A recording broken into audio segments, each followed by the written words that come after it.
2 அல்லது 3 இருக்கிற case pump gas station தான் பார்த்துருக்கேன். மிஞ்சி போனால் 5.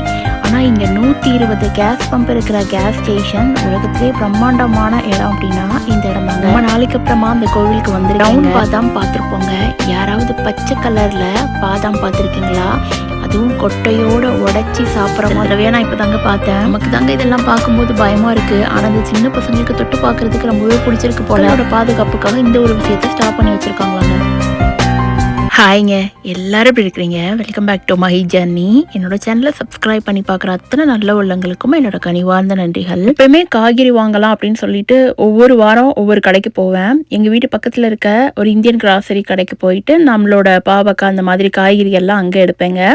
நட்ஸு காய்கறி எல்லாம் சேர்த்து ஒரு வாங்கிடலாம், கொஞ்சம் ப்ரைஸு கம்மியாக எடுக்கணும் அப்படின்னு நினச்சேன் அப்படின்னா ட்ரீம் மார்க்கெட்டுக்கு மாதத்துக்கு ஒரு தடவை இல்லைன்னா மாதத்தில் ஒரு 2 தடவை அந்த மாதிரி வருவாங்க. அது ஹஸ்பண்டோட மூடை பொறுத்து இருக்கு. தெரியல எனக்கு மட்டும்தான் இது என் கண்ணில் பட்டதா இல்லை வந்து இந்த வீடியோ பார்க்குற எல்லாருக்குமே நீங்கள் இப்போ தான் புதுசாக பார்க்குறீங்களா அப்படின்னு எனக்கு தெரியல. பட் நான் இந்த பொருளை வந்து இப்போ தாங்க முதல் தடையாக பார்த்தேங்க. காலிஃப்ளவர், தக்காளி என்னென்ன எடுக்கணுமோ அதெல்லாம் எடுத்துட்டு இருக்கும்போது சைடில் வந்து ஃப்ரூட்ஸ் நிறையா போட்டிருந்தாங்க. ஒரு மாதுளம் பழம், 2 டிராகன் ஃப்ரூட் எடுக்கலாமே அப்படின்னு சொல்லிட்டு பார்த்துட்டு இருந்தேங்க. கூடவே காய்கறி எல்லாம் பார்த்து எடுத்துட்டு இருந்த ஒருத்தங்க வந்து என்கிட்ட கேட்டாங்க, இந்த டிராகன் ஃப்ரூட் எவ்வளோ ப்ரைஸ் தெரியுமா அப்படின்னு கேட்டாங்க. கொஞ்சம் டிராகன் ஃப்ரூட் எல்லாம் கொஞ்சம் ட்ரையாக இருந்த ஒரு ஃபீல் இருந்தது. அந்த சைடு நிறைய டிராகன் ஃப்ரூட் அள்ளி குமிச்சிருந்தாங்க. ஆனால் அது எல்லாமே நல்லா ஃப்ரெஷ்ஷாக இருந்தது. எனக்கு ப்ரைஸ் தெரியலையே அப்படின்னு சொல்லிட்டு நான் கொஞ்சம் ட்ரையாக இல்லாததை பார்த்து எடுத்துகிட்டு இருந்தேன். அப்புறம் தான் அந்த தாத்தா வந்து பக்கத்து கேபினில் ப்ரைஸ் கேட்டுட்டு வந்து திரும்ப என்கிட்ட சொன்னாங்க, ஒவ்வொரு டிராகன் ஃப்ரூட்டும் $1 99 cents. ஸோ அப்போ கூட கொஞ்சம் எடுத்துக்கோங்க அப்படின்னு சொன்னாங்க. சரி, நம்ம ஃப்ரூட்ஸ் எல்லாமே கொஞ்சம் பொதுவாகவே கொஞ்சம் எடுப்போம்ல அப்படின்னு சொல்லிட்டு நான் எக்ஸ்ட்ரா ஒரு 3 பீசஸும் சேர்த்து எடுத்திருந்தேன். $99 அப்படிங்கிறனால. அதுக்கப்புறமா நட்ஸ் எடுக்கலான்னு சொல்லிட்டு அங்கே டேட்ஸ் எல்லாமே குமிச்சு போட்டிருந்தாங்கங்க. இது வந்து எல்பி கணக்குப்படி தான் எடுக்கணும். ஸோ அதனால மேக்ஸிமம் நான் காஸ்கோல் எடுப்பேன். இந்த டைம் வரும்போது இங்கே லூஸில் இருந்தது அப்படின்னா நான் கொஞ்சமாக ஒரு 2 வாரத்துக்கு தேவையானதை மட்டும் கொஞ்சம் எடுத்துப்பேங்க. நட்ஸ் எடுக்கும்போது பக்கத்தில் வந்து ஒன்று உருண்டையாக இருந்தது. அது என்னன்னே தெரியல, நம்ம நேரமாக யோசிச்சு பார்த்துட்டே இருந்தேன். பார்த்தோன்னே எனக்கு வந்து நம்ம ஊரில் எல்லாம் குட்டி குட்டியாக மாங்காய் இருக்கும்லங்க, மினி மாங்கான்னு சொல்லுவோம்ல, ரொம்ப குட்டி மாங்காய், அது உதிர்ந்து கிடக்கும். அதை எடுத்து நம்ம உப்பு போட்டு இல்லை கடையிலலாம் விற்பாங்க. அந்த மாதிரி தான் இருக்கும் போல அப்படின்னு நினச்சி பார்த்துட்டு இருந்தேன். பட் ஸ்மெல் பண்ணி பார்க்கும்போது மாங்காவோட டேஸ்ட்டே தெரியல, அந்த ஸ்மெல்லுமே இல்லை. சரி, அப்போ வேறு என்னவா இருக்கும் அப்படின்னு சொல்லிட்டு அப்படியே சுற்றி பார்த்துட்டு இருக்கும்போது பக்கத்தில் வந்து 2-3 உடச்சி போட்டிருந்தாங்க. அதுக்கப்புறம் தாங்க மைண்டுக்குள்ளே தோணுச்சு, அதுக்குள்ளே நட்ஸ் இருக்குது போல், ஆல்மண்டுங்க, க்ரீன் ஆல்மண்டுன்னு இதை சொல்லுவாங்களாங்க. அதாவது நான் பார்த்த வரைக்கும் எனக்கு வந்து ப்ரௌன் கலர் ஆல்மண்ட் மட்டும் தான் தெரியும். நம்ம தண்ணியிலலாம் ஊற வச்சு சாப்பிடுவோம், ஓட்ஸு இல்லைனா ஷேக் அந்த மாதிரிலாம் ஆல்மண்ட் போட்டு எடுத்துப்போம். பட் இது வந்துட்டு அதெல்லாம் வளர்ந்து வரக்கு முன்னாடி இருக்கிற அந்த இயர்லி ஸ்டேஜாங்க. அதுக்குள்ளே வந்து ஒயிட்டாக இருக்குல்லங்க, அது வந்துட்டு ஆல்மண்ட். அது வந்து உடச்சி உள்ளே இருக்க ஆல்மண்டை வந்து எடுத்து சாப்பிடுவாங்களாம். அது கொஞ்சம் சாப்பிட்றதுக்கு நல்லா ஒரு ஜெல்லி மாதிரி இருக்குமா ஒரு சிலதில் நல்லா பருப்பு மாதிரியே இருக்குமாங்க. சுற்றி இருக்கிறதோட அந்த ராவாக இருக்கிறதும் சேர்த்து சாப்பிட்லாமான்னு கேட்டிங்கன்னா சுற்றி இருக்கிறதையும் லைட்டாக உப்பு போட்டு தொட்டு சாப்பிடுவோம் அப்படின்னு சொன்னாங்க அங்கே இருக்கவங்கள கேட்கும்போது. ஓரமாக ஒரு ஆல்மண்ட் வந்து உடச்சி கிடந்தது. அதை நாங்கள் சாப்பிட்டு பார்த்தோங்க. டேஸ்ட் அவ்வளோ சூப்பராக இருந்தது. நிறையா சாலட்லலாம் இதை ஆட் பண்ணிப்பாங்களாங்க. அப்படியே ராவாவே ஸ்லைஸ் பண்ணி எடுத்துப்பாங்களாம். இது வந்து நம்ம சாப்பிட்டு பார்க்கும்போது முழுசாக அந்த பச்சை ஆப்பிளும் அதுக்கப்புறம் அந்த பீஸ் இருக்குல்லங்க, க்ரீன் பீஸு, அதை 2 மிக்ஸ் பண்ணி சாப்பிட்டா எப்படி இருக்கும் அந்த ஒரு டேஸ்ட் ஒரு ஃபீலில் இருந்தது. நெக்ஸ்ட் டைம் நான் சாலட்க்கு ட்ரை பண்ணலான்னு நினச்சேங்க. பட் இதை வந்து என் லைஃப்பில் இப்போ தான் நான் ஃபர்ஸ்ட்டாக பார்க்குறேங்க. இதுக்கு முன்னாடி நான் பார்த்ததே கிடையாதுங்க. நீங்களும் உங்கள் கடைக்கு, காய்கறி கடைக்கு போகும்போது உங்களோட லொக்கேஷனில் இந்த மாதிரி க்ரீன் ஆல்மண்டை பார்த்தீங்கன்னா என்னோட கமெண்ட் செக்ஷனில் வந்து ஷேர் பண்ணிக்கோங்க. நான் இதுதான் ஃபர்ஸ்ட் டைம் பார்க்குறேங்க, அதான் உங்களோட ஷேர் பண்ணிக்கலாம்னு நினச்சேன். எல்லாருக்குமே தெரியுங்க, எங்கள் மிஷிகனில் சம்மர் ஹாலிடேஸ்லாம் விட்டாச்சு. 3 மாதம் லீவு தாங்கிற மாதிரி பேக் அகைன் ஆகஸ்ட் எண்டில் தான் ஸ்கூலே திறக்க போகிறாங்க. வீட்டு பக்கத்தில் இருக்கிற ஒரு பப்ளிக் லைப்ரரியில் ஒரு சம்மர் ஈவெண்ட் மாதிரி நடத்துவாங்க. இது வந்து ஃப்ரைடே 6ஆம் தேதி ஈவினிங் அரௌண்ட் ஒரு 6 மணி இருக்குங்க. 2.5 மணி நேரம் ப்ரோக்ராம் மாதிரி. அதாவது பார்த்தீங்கன்னா ஒரு நிறைய குட்டி குட்டி கேம் மாதிரி பசங்களுக்கு கண்டக்ட் பண்ணுவாங்கங்க. ஒவ்வொரு கேமிங் செக்ஷன்லையுமே அதுக்குன்னு ஒரு 2 தனியாக ஆள் இருப்பாங்க. கேம்ஸ் மட்டும் இல்லாமல் நிறைய அனிமல்ஸ் எல்லாமே கொண்டு வருவாங்க. ஸோ அது வந்து பார்த்தீங்கன்னா நோ வின்னர் வெனம் அனிமல்ஸ் அந்த மாதிரி இருக்கும். ஸோ அது எல்லாமே பசங்களுக்கு தொட்டு பார்த்து அதோட பேர் என்ன அப்படிங்கிற மாதிரிலாம் எக்ஸ்பிளைன் பண்ணுறதுக்கு ஒரு டீமே இருப்பாங்க. பசங்க வந்து அதை வந்து லேர்னிங் மாதிரி யூஸ் பண்ணிப்பாங்கங்க, கற்றுப்பாங்க. இதெல்லாம் பார்த்தீங்கன்னா நான் வினமஸ் ஸ்னேக் அப்படின்னு சொல்லுவாங்கங்க, விஷமில்லாத பாம்புகள் தான். ஸோ இது வந்து கொஞ்சம் தொடுறதுக்கு சேஃப் தான். ஸோ பசங்க வந்து அதை தொட்டு பார்த்து எந்த மாதிரி இருக்குங்கிற மாதிரி ஃபீல் பண்ணுவாங்க. எல்லாமே ஆர்கனைஸ் பண்ணுறதுக்கு ஒரு டீமுமே சேர்ந்து கூட வந்திருப்பாங்கங்க. இந்த மாதிரி நிறைய ஈவெண்ட் எல்லாமே அந்த ஒரு 2.5 மணி நேரம் போல் நடந்துட்டு இருந்தது. வருஷத்துக்கு ஒரு தடவை நடக்குங்க இது. இந்த ஈவெண்ட் வந்து ஃப்ரீ ஈவெண்ட் மாதிரி தான். நம்ம போய் லேர்ன் பண்ணி நிறைய கேம்ஸ் எல்லாமே இருக்குங்க. இது எல்லாமே தெரிஞ்சுக்கலாம். போன வார வீடியோவோட கண்டினியூஷன் தாங்க. கென்டக்கியோட டே 2ல இருக்கும். அதாவது லாஸ்ட் வீக் வீடியோ கென்டக்கி ஃபுல்லாக பார்த்தீங்கன்னா நம்ம குகைக்குள்ளெல்லாம் போயிட்டு வந்திருந்தோம். அதாவது பூமிக்கு அடியில் ஆழமாக போகும்போது என்ன மாதிரி குகையெல்லாம் இருக்குன்னு சொல்லிட்டு நீங்கள் பார்த்தீங்க. இந்த வீடியோ ஃபுல்லாக என்ன பார்க்க போகிறீங்கன்னா, உலகத்திலே ரொம்ப பெரிய பெட்ரோல் பல்க் இது தாங்க. அமெரிக்காவில் இருக்கிற கென்டக்கி பக்கீஸ்ன்னு சொல்லுவாங்க. இது வந்து பார்த்தீங்கன்னா மே 23 சனிக்கிழமை நாங்கள் சாயந்தரம் போயிருந்தோங்க. ஸோ சாயந்தரம் 7 மணிக்கு உள்ளே போனோன்னா இது எல்லாம் சுற்றி பார்த்துட்டு உலகத்திலே நம்பர் 1 பெரிய பெட்ரோல் பல்க் அப்படின்னா நமக்கும் ஆசை இருக்கும்லங்க பார்க்குறதுக்கு. அவ்வளோ என்ன பெரிய பெட்ரோல் பல்க் அப்படிங்கிற மாதிரி தான் நானும் நினச்சி போயிருந்தேங்க. ஆனால் அங்கே பார்த்ததுக்கப்புறம் தான் தெரியுது இவ்வளோ பெருசாக ஒரு பெட்ரோல் பல்க்கு இருக்குமா உலகத்தில் அப்படிங்கிற மாதிரி ஃபீல் ஆச்சுங்க. பாருங்களேங்க, சைடில் வந்து நிறையா பெட்ரோலுக்கு மொத்தமாக லாரிலாம் கொண்டு வந்து அப்டேட் பண்ணிட்டு இருக்காங்க. ஸோ ஒவ்வொன்றும் ஒவ்வொரு செக்ஷனுங்க பெட்ரோல் போடுறதுக்கு. இங்கே எல்லாமே நம்ம ஒர்க்கை நம்மளே தான், எல்லாருக்குமே தெரியும். பொதுவாக அமெரிக்காவில் இருக்கிறவங்க எந்த ஹெல்ப்புமே இல்லாமல் அவங்களோட ஒர்க்கை அவங்களே தான் பார்த்துக்கணும் எல்லாத்துலேயுமே. அதே மாதிரி தான் பெட்ரோல் போடுறதும் இங்கே ஒன்று. இங்கே உள்ளே வந்தவொடனே பார்த்தீங்கன்னா பக்கீஸ் அப்படின்னு சொல்லிட்டு ஒரு பெரிய பிரம்மாண்டமான போர்டே இருக்குது. ஸோ அதுக்குள்ளே என்னெல்லாம் வச்சுருக்காங்க அப்படிங்கிற மாதிரி நம்ம உள்ளே போய் இன்னைக்கு பார்க்க போகிறோம். எல்லாருமே இங்கே வச்சு கொஞ்சம் காருக்குமே கேஸ் ஃபில் பண்ணிக்கிட்டாங்க.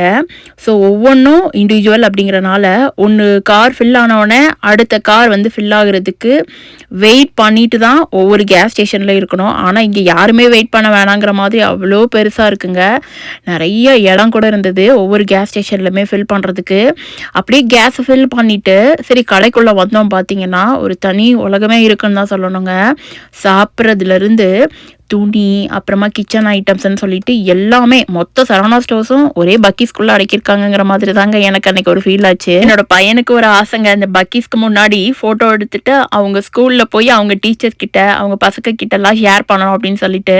இங்கே பொதுவாகவே ஸ்கூலில் பார்த்தீங்கன்னா எல்லாருமே அவங்க சம்மர் கேம்ப் எங்கெங்கே போயிருந்தாங்க, ஃபேமிலியோட ட்ரிப்பு போயிருந்தாங்க அப்படின்னா ஃபோட்டோஸ் எல்லாமே பசங்களோட ஐபேடில் ஸ்டோர் பண்ணிவிட்டு ஸ்கூலில் போய் அவங்க டீச்சர்ஸ் கிட்ட அப்புறமா அவங்களோட பசங்க கூட படிக்கிற ஃப்ரெண்ட்ஸ் கிட்டலாம் ஷேர் பண்ணுவாங்க. இதுதான் ஒவ்வொரு வாரத்தோட முதல் நாள் மண்டே வந்து ஷேரிங்காகவே இருக்குங்க. சாட்டர்டே சண்டே நீங்கள் உங்கள் வீட்டில் என்ன பண்ணீங்க அப்படின்னு சொல்லிட்டு இதை வந்து எல்லாத்துக்குமே டீச்சர் வந்து ஷேர் பண்ணுவாங்க. ஸோ கிளாஸில் இருக்க எல்லாரும் பார்க்கலாம். என்னோட பையன் வந்து சொல்லிட்டே இருந்தான் ஃப்ரண்ட்ல ஃபோட்டோ எடுத்து என்னோட டீச்சருக்கு காட்டணுமா அப்படின்னு சொல்லிட்டு. இந்த கேஸ் ஸ்டேஷனில் நான் இன்னொன்று பார்த்தது என்னது அப்படின்னா, நம்ம இந்தியாவிலலாம் இருக்கும்போது ஒரு கேஸ் ஸ்டேஷனில் 2-3 இருந்தாலே இது வந்து கம்பேரிசன் இல்லைங்க.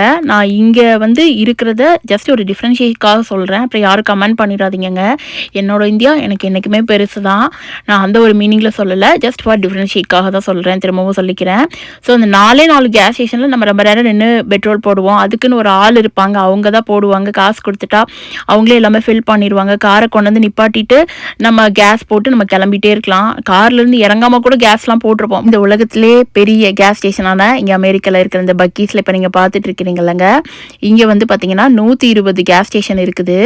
ஸோ அடுத்தடுத்து கேஸ் ஃபில் பண்ணுறதுக்கு யாருமே நிற்க வேண்டாங்கிற மாதிரி அவங்களோட ஒர்க்கை கார்லேருந்து இறங்கி அவங்களே கேஸ் போட்டு காரை அவங்களே க்ளீன் பண்ணிவிட்டு கார் எடுத்துகிட்டு போகலாங்கிற மாதிரி தான் இங்கே செட் பண்ணியிருக்காங்க. 120 கேஸ் ஸ்டேஷன் இருக்குதுங்க இங்கே மொத்தமாக. நம்ம பார்த்துட்டு இருக்கிறது எல்லாமே அந்த கேஸ் போட்டதுக்கு அப்புறமா கடைக்குள்ளே வந்து இருக்கிற ஒரு வியூ. கடை ஒரு ஃபுல்லாக ஒரு ரவுண்டு காட்டியிருக்கேங்க அந்த வீடியோவில். அந்த கடை ஃபுல்லாகவே அங்கே வந்தது என்னமோ டின்னர் சாப்பிட்ற டைம்ங்க.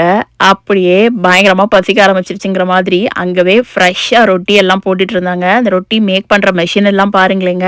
2 பேர் தான் நிற்கிறாங்க. சட்டுன்னு வேலை நடந்து அவ்வளோ ரொட்டியும் ரெடி ஆகிட்டு இருக்குங்கிற மாதிரி. ரொட்டி மாவு பிசைறதுக்கு ஒரு மெஷினு, அதை தேய்க்கிறதுக்கு ஒரு மெஷினு, அதை வந்து ஷேப் பண்ணி ரவுண்டாக அழகாக எடுத்து கொண்டு வரதுக்கு ஒரு மெஷினு, அதை வந்து திரும்ப போட்டு எடுத்து அதை ஆற வைக்கிறதுக்கு ஒரு பர்சன் நின்று அதை ரெடி பண்ணிட்டு இருக்காங்க. இது எல்லாம் கொண்டு போய் டேக்கோஸ்க்கு தாங்க ரெடி பண்ணுவாங்க. டேக்கோஸ் அப்படின்னா இந்த சப்பாத்தியில் சென்டரில் எல்லா வெஜ்ஜீஸையும் வச்சு ரோல் பண்ணி கொடுப்பாங்கல்லங்க. ஸோ அதுதான் இந்த டீம் ஒர்க்காக பண்ணிட்டு இருக்காங்க பாருங்களேங்க. இங்கே வந்து ஒரு பெரிய கேஸ் ஸ்டேஷன் 120 கேஸ் ஸ்டேஷன் இருக்குதுங்கிறனால ஒரு நாளைக்கு நிறைய கேஸ் போடுறதுக்கு இந்த இடத்துக்கு வந்துட்டே இருப்பாங்க காரை கொண்டுட்டு. வர்ற எல்லாருமே இங்கே உள்ளே வந்து சாப்பிட்றதுக்கு அப்புறம் திங்ஸ் எல்லாமே பர்ச்சேஸ் பண்ணிட்டு போவாங்க. அதனால தான் ஃபுட் எல்லாம் ரெடி ஆகிட்டே இருக்கு. கேஸ் போடுறதுக்கு முன்னாடி ஹஸ்பண்ட் கிட்ட ஒரு டவுட் இருந்ததுங்க. நான் கேட்டேன், இங்கே வந்து பார்த்தீங்கன்னா எந்த ட்ரக்குமே செமி ட்ரக், அதாவது பெரிய லாரி அந்த மாதிரிலாம் வந்து கேஸ் ஃபில் பண்ணுற மாதிரி எனக்கு தெரியவே இல்லை. நான் கேட்டதுக்கு ஹஸ்பண்ட் சொன்னாங்க, நிறைய ஃபேமிலியாக காரில் வந்து கேஸ் போடுவாங்க, அவங்களுக்கு எந்த தொந்தரவும் இருக்கக்கூடாதுன்னு சொல்லிட்டு பார்க்கிங் ஃப்ரீயாக இருக்கணும் அப்படிங்கிற மாதிரியும் இந்த ஒரு ரூலை வந்து வச்சுருக்காங்களாங்க. பெரிய இடத்துல இருந்து ஒரு பெரிய பெரிய 18 வீல் இருக்கிற மாதிரி ஒரு செமி ட்ரக் அந்த மாதிரி எதுவுமே ட்ரக்ஸ் ஐட்டம்ஸ் எல்லாமே இங்கே அனுமதி கிடையாதுங்கிற மாதிரி சொல்லியிருந்தாங்க. அந்த கார் எல்லாம் கேஸ் போட்டதுக்கு அப்புறமா அதோட பார்க்கிங் ஏரியாவே பார்த்தீங்கன்னா கிரிக்கெட் கிரவுண்ட் சைஸ்க்கு ரொம்ப பெருசாக இருக்குங்க. மாதிரி ஒரு கேஸ் ஸ்டேஷனை பார்த்ததே கிடையாது. பார்க்கறதுக்கு அவ்வளோ சூப்பராக இருந்தது. கென்டக்கி ட்ரிப்பில் என் பையன் வந்து சொல்லிட்டே இருந்தான், அந்த பக்கீஸ் வந்து கண்டிப்பாக பார்த்தே ஆகணுமா, அவன் வந்து கூகுளில் சர்ச் பண்ணியிருப்பான் போல. ஸோ அதனால கண்டிப்பாக போகணும்னு சொல்லிட்டே இருந்தான். அவன் லிஸ்ட்டில் வந்து இது வந்து இருந்தது. பட் ஏன் இவ்வளோ கியூரியாசிட்டியாக தம்பி சொல்கிறான்னு எனக்கு அப்போ புரியல. இங்கே வந்து பார்த்ததுக்கு அப்புறம் தாங்க புரிஞ்சது. இங்கே வந்து டெக்சாஸ் ரவுண்ட் அப் அப்படின்னு சொல்லிட்டு ஒரு போர்டு இருக்குல்லங்க. ஸோ இது ஃபுல்லாக பார்த்தீங்கன்னா ஒரு குக்கிங் ஸ்டேஷன் மாதிரி தாங்க. எல்லாமே இருக்குது, எல்லா டைப் ஆஃப் ஃபுட்டுமே இருக்குது. ஸ்நாக்ஸ் ஐட்டம்ஸ் இருக்குது, அப்புறம் பர்கர் இருக்குது, டேக்கோஸ் இருக்குது. எல்லாமே கண்ணு முன்னாடியே கறியை கட் பண்ணி அப்படியே அந்நேரம் ரெடி பண்ணுறாங்கங்க. அவங்க ரோல் பண்ணி வைக்க வைக்க எல்லாருமே எடுத்துகிட்டு போயிடறாங்க. ஏன்னா கேஸ் ஃபில் பண்ணுறதுக்காக அத்தனை பேர் அந்த மெயின் ரோட்டில் வராங்களாங்க. அவங்க எல்லாருமே எடுத்துகிட்டு போகிறாங்க. ப்ரைஸுமே ரொம்ப கம்மியாக இருந்தது, குவான்டிட்டி அதிகமாக இருந்த ஒரு ஃபீல் இருந்தது. மெயினாக இங்கே இருக்கிற சாண்ட்விட்சு பர்கர் எல்லாமே ரொம்ப ஃபேமஸ் அப்படின்னு சொன்னாங்க. அதனால கண்டிப்பாக ஒன்று வாங்கி சாப்பிட்றணுன்னு எல்லாருமே வீட்டுக்கு ஒன்று வாங்கிட்டே போனாங்கங்க. டின்னருக்கு ஒன்று, அப்புறம் நெக்ஸ்ட் டே ஒன்று சாப்பிட்டுக்கலாங்கிற மாதிரி. அதாவது என் மைண்டில் என்ன ஓடுனது அப்படின்னா, பெட்ரோல் போட வர்றவங்கள கொஞ்சமே விடக்கூடாது, அவங்களுக்கு என்னென்ன தேவை இருக்கோ அத்தனையும் மொத்தமாக சேர்த்து வச்சு இந்த இடத்துல முடிச்சிடணுங்கிற மாதிரி அவங்க பிளான் பண்ணி எக்ஸிக்யூட் பண்ணியிருக்காங்கன்னு நினைக்கிறேன். கன்ஸ்ட்ரக்ஷன் எல்லாமே இங்கே பாருங்களேன், நம்ம வெளியிருந்து பார்க்கும்போது எவ்வளோ பெருசாக இருக்குது. இதுதான் நான் உள்ளே போய் இப்போ உங்க எல்லாருக்குமே காமிச்சேங்க. அந்த கடைக்குள்ளே அத்தனையும் இருக்குதுங்க. சாப்பிட்றதுலேருந்து கிளாத் ஐட்டம்ஸ், கிச்சன் ஐட்டம்ஸ், அப்புறம் கிஃப்ட்ஸ் ஐட்டம், டெக்கரேஷன்ஸ் ஐட்டம் சொல்லிட்டு அந்த கடைக்குள்ளே இல்லாததே இல்லைங்கிற மாதிரி எல்லாமே இருந்தது. இந்த கென்டக்கி ட்ரிப்பில் ரொம்ப ஆச்சரியப்பட்டு பார்த்த ஒன்று வந்து இந்த பெரிய பக்கீஸ் பிரம்மாண்டமான ஒரு கேஸ் ஸ்டேஷன் தாங்க. இன்னும் நான் நிறைய கேப்சர் பண்ணலைங்க, அவ்வளோ நிறைஞ்சு குமிஞ்சுதான் இருந்தது அந்த கடையில் அப்படிங்கிற மாதிரி சொல்லணும். கிட்டத்தட்ட நாங்கள் ஒரு 2 மணி நேரம் அங்கே ஸ்டே பண்ணியிருப்போங்க. சுற்றி பார்க்குறதுக்கு மட்டுமே அவ்வளோ நேரம் எடுத்துக்கிச்சு. நிறைய கைவினை பொருட்கள் எல்லாமே வச்சுருந்தாங்க கிச்சன் ஐட்டம்ஸ்க்கு. பார்க்குறதுக்கே அவ்வளோ அழகாக இருந்தது. நம்ம வந்த வேலையை மட்டும் பார்ப்போம், கண்ணுக்கு நிறைய கவர்ச்சியாக இருக்குது, கையை கொண்டு எதையும் எடுத்துகிற வேணாங்கிற மாதிரி மனசு சொல்லிட்டே சாப்பிட்றதுக்கு எடுத்துகிட்டு கேஸ் ஃபில் பண்ணிவிட்டு நான் பேக் அகைன் வீட்டுக்கு கிளம்பிட்டோம். வீட்டுக்குன்னா நாங்கள் போட்டிருந்த ரூமுக்கு தாங்க. அகெயின் வந்து நாங்கள் இந்த கென்டக்கி பக்கீஸ்லேருந்து நாங்கள் எங்களோட ரூமுக்கு போகிறதுக்கு கிட்டத்தட்ட ஒரு 2.5 மணி நேரம் ஆகுங்க. நைட்டு நாங்கள் இங்கேருந்தே பக்கீஸ்லேருந்தே 10:30 தான் கிளம்புனோம். பர்கர் எல்லாமே வாங்கிட்டோமா. ஸோ அப்படியே எல்லாருமே அவங்கவுங்க காரில் 7 ஃபேமிலி நறுவெல்லு ஹரிச்சந்திர சொல்லுகிற மாதிரி கார் எடுத்துகிட்டு அகெயின் பேக் வீட்டுக்கு தாங்க ரூமுக்கு கிளம்பிட்டோம். நாங்கள் ரீச் ஆகும்போது நியர்லி ஒரு 12:40 இருக்கும்னு நினைக்கிறேங்க. போனதுமே நான் அப்படியே ஃப்ளாட் ஆனதான். திரும்ப அகெயின் காலையில் ஒரு 6:30 மணிக்கு எழுந்திரிச்சோங்க. ஏன்னா டே 3.